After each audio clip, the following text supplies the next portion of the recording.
Desde la época de Darwin, la biología evolutiva ha estado dividida entre aquellos que estudian un escenario mayor y examinan de qué manera los implicados en la evolución influyen en el destino de los otros, y aquellos que están más interesados en la genética y en examinarnos a cada uno de nosotros de manera aislada para averiguar qué es lo que nos caracteriza. Los genetistas estuvieron al borde de su propia revolución cuando intentaron comprender nuestra naturaleza individual. Le dieron la vuelta a ideas simplistas que habían obstaculizado durante generaciones el conocimiento del comportamiento animal y humano. Recuerdo que me enseñaron que la razón por la que los animales, cuando competían por un territorio o por una hembra, hacían un gran despliegue, pero rara vez luchaban con garras y dientes, era porque si utilizaban todas sus armas, sería contraproducente para la supervivencia de la especie. Esto es lo que conocemos como teoría de la selección de grupo, que favorece a toda la especie. Pero incluso entonces, como estudiante, sabía que todo eso no valía para nada, aunque en esa época no podía dar una explicación alternativa del comportamiento que estaba observando. El problema de la selección de grupo era que iba en contra del principio básico del darwinismo de que somos egoístas. Los individuos que actúan por el bien del grupo no harán lo mismo que aquellos que actúan en beneficio propio. Los traidores de la comunidad siempre destruyen la cooperación. Esto supuso el final de la selección de grupo. La selección de grupo no funcionaba, pero la selección individual también tenía sus problemas.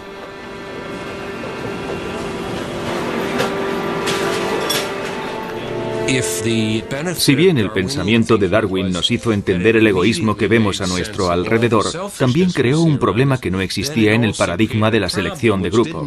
¿Qué pasa cuando aparece una conducta altruista y el individuo se sacrifica? En el modelo de selección de grupo no hay problema porque se consigue algo ventajoso para la especie. En el modelo de selección individual no es así, y se crea un problema concreto. La cuestión es que una interpretación simplista del darwinismo sería esperar que los organismos, de manera individual, aseguraran su supervivencia y su propia reproducción. La clave del problema del altruismo se encontró al observar no al individuo, sino a sus genes y al preguntarse con quién compartía esos genes y de qué manera estos influían en su comportamiento.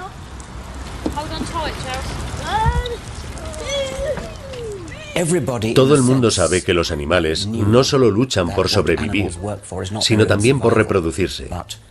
Si trasladamos esta idea al campo de la genética, descubrimos que lo que buscan es la supervivencia de sus genes. La supervivencia de los genes va más allá de la reproducción del individuo, porque sus genes también pueden sobrevivir gracias a otros parientes. Llegamos a la teoría del gen egoísta.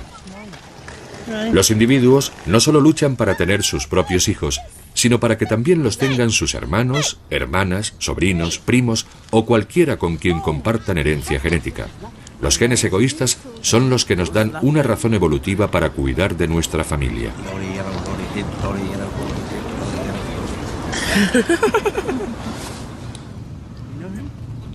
El éxito genético se alcanza con la reproducción propia y con la de nuestros parientes.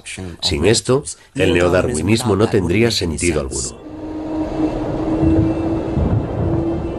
Los científicos evolucionistas habían dado los primeros pasos para resolver el misterio del altruismo. Si finalmente lo conseguían, se abrirían nuevas vías para explicar otras conductas humanas, aunque no sin generar al mismo tiempo una gran controversia política. Podría ver claramente que la lógica evolutiva traería a la humanidad consecuencias a gran escala. Pensé que estaría bien que la gente no se enterase durante algunos años de que estábamos desarrollando una teoría que podíamos aplicarnos a nosotros mismos. Pero por desgracia, mi buen amigo Ed Wilson descubrió el pastel en su libro de 1975, Sociobiología. Yo fui el tonto que se precipitó. Tenía una percepción totalmente diferente, que fue corregida de inmediato, acerca de la disposición entre los teóricos sociales, científicos sociales, y los estudiantes de humanidades en general. Todo lo que hice en el libro fue mostrar algunas de las repercusiones obvias que todos los estudios que se habían hecho sobre el comportamiento social animal tenían sobre los tratados basados en la biología del comportamiento social humano. Quería comenzar un debate con algunos de sus colegas sociólogos y psicólogos que creían que la mente humana era un papel en blanco, en el que la experiencia podía escribir lo que quisiera. Wilson sabía perfectamente que eso era una tontería. No somos un papel en blanco, sino que tenemos todo tipo de tendencias y estructuras en nuestro cerebro que no pueden ser alteradas de cualquier forma. Wilson quería debatir con ellos. Lo que no sabía es que iba a desencadenar una discusión política. No creo que Wilson haya visto en toda su vida a un marxista auténtico. De repente se vio envuelto en una polémica con tintes políticos que no tenía nada que ver con él. Aquello no lo tenía previsto. La cuestión de la naturaleza humana es que mucha gente no quiere saber demasiado sobre ella. No quiere ir a sus raíces. Prefieren mantenerse neutrales a ponerse del lado de la fuerza, como en la Guerra de las Galaxias. Esa es la razón por la que muchos saben más sobre sus coches que sobre ellos mismos. Pero no todo el mundo es así. Y hay gente que se interesa muchísimo por la naturaleza humana y que ha aportado muchas ideas, como por ejemplo los marxistas y los partidarios más radicales del libre mercado. Pero como les dejemos poner en práctica sus razonamientos sobre la naturaleza humana, estaremos todos en apuros.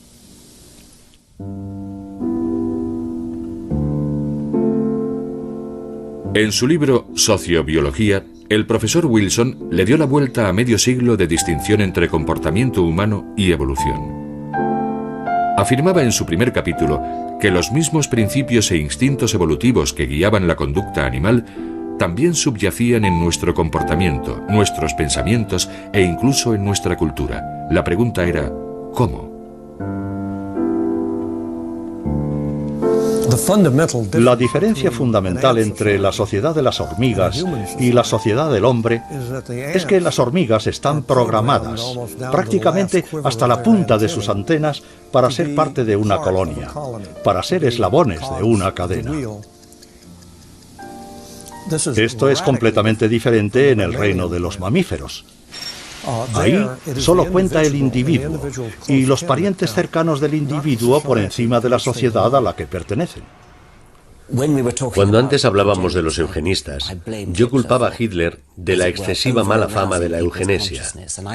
Pero no solo eso, también creo que Hitler es el responsable de la reacción que se produjo cuando se habló por primera vez de los genes egoístas y de sociobiología. Por culpa de Hitler y de los darwinistas sociales, se produjo en las ciencias sociales una especie de terror reflejo a la hora de usar la palabra gen en el mismo contexto o en la misma frase que hombres y comportamiento social humano. Por eso, la gente pensaba que afirmábamos que los genes nos controlan, que ejercen una especie de control siniestro a modo de robot. Ese gen solo está en la mente de los fascistas. Fue un verdadero malentendido. Si se habla de la selección natural del comportamiento, de la conducta de cualquier animal, si se habla del darwinismo, es inevitable hablar de genética.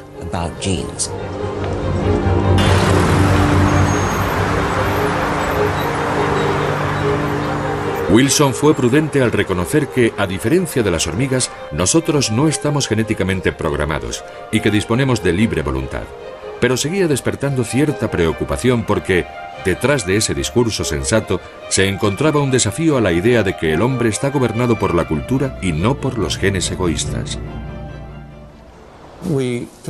Actualmente tenemos lo que me gusta denominar una correa genética que nos une a la cultura y que es absolutamente única en el género humano. Cuando hablamos de correa genética, podemos imaginar una cuerda que enlaza todos los genes con la cultura.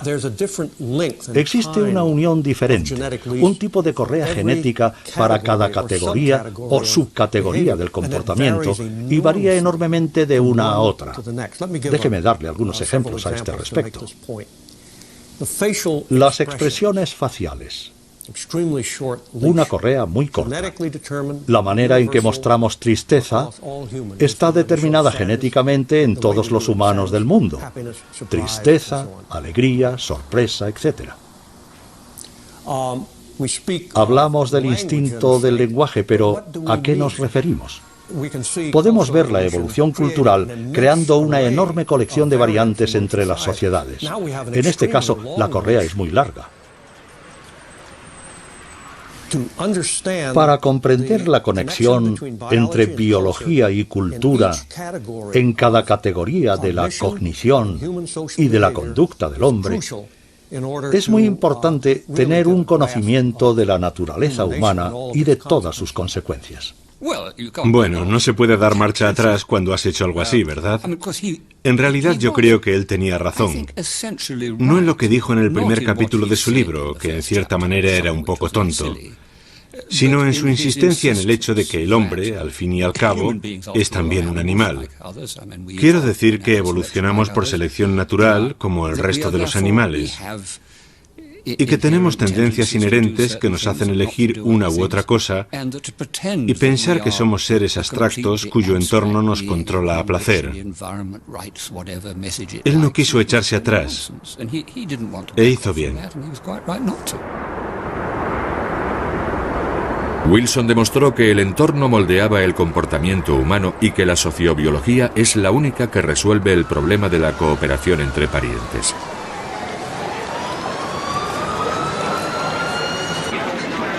La siguiente pregunta era, ¿por qué el individuo coopera con extraños?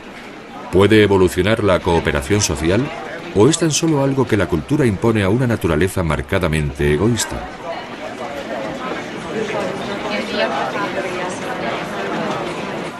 La respuesta vino de la mano de estudios de cooperación en el mundo real realizados por científicos que utilizaron la denominada teoría del dilema del prisionero. El dilema del prisionero supuso una buena manera de pensar en los problemas políticos cuando existe un conflicto entre aquello que es bueno para el individuo y aquello que es bueno para el grupo. El dilema del prisionero es como un puzzle. Imaginemos dos cómplices de un delito. Cada uno se enfrenta a un dilema. Si ambos mantienen la boca cerrada, conseguirán una condena más leve.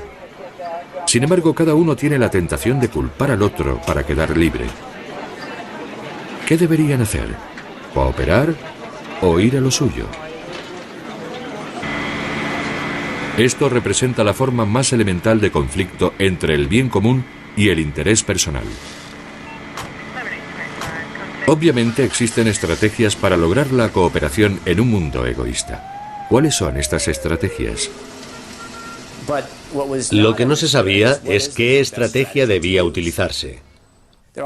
Se sugerían muchas opciones de cómo se debe actuar en un juego de este tipo, pero no hubo un consenso sobre cuál era la más conveniente. Escribí a todos los que habían publicado alguna teoría para el dilema del prisionero, pidiendo que presentaran la estrategia que consideraran más válida. Obtuve 14 respuestas de diferentes campos de aplicación: matemáticas, filosofía, informática, evolución, biología, ciencias políticas, económicas, etc. Y después de estudiarlas, la mejor resultó ser la más sencilla. La estrategia consiste en una especie de toma y daca. Se coopera en el primer movimiento y luego se hace lo mismo que el otro jugador hizo en su movimiento anterior. Si el otro jugador coopera, tú cooperas. Si el otro va a lo suyo, tú también. Axelrod había descubierto una estrategia efectiva para establecer la cooperación. Lo sorprendente era que fuese tan fácil.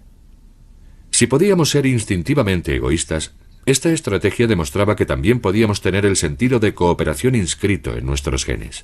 Se podría argumentar que es como el ojo por ojo del Antiguo Testamento, y desde ese punto de vista podría considerarse algo descorazonador, pero por otra parte, es una manera de cooperación sostenida entre egoístas, y aunque todo el mundo la utilice en su propio beneficio, si se enfrenta a una situación del tipo dilema del prisionero, también es una manera de fomentar que la otra persona coopere contigo, haciéndole saber que si no lo hace, habrá consecuencias.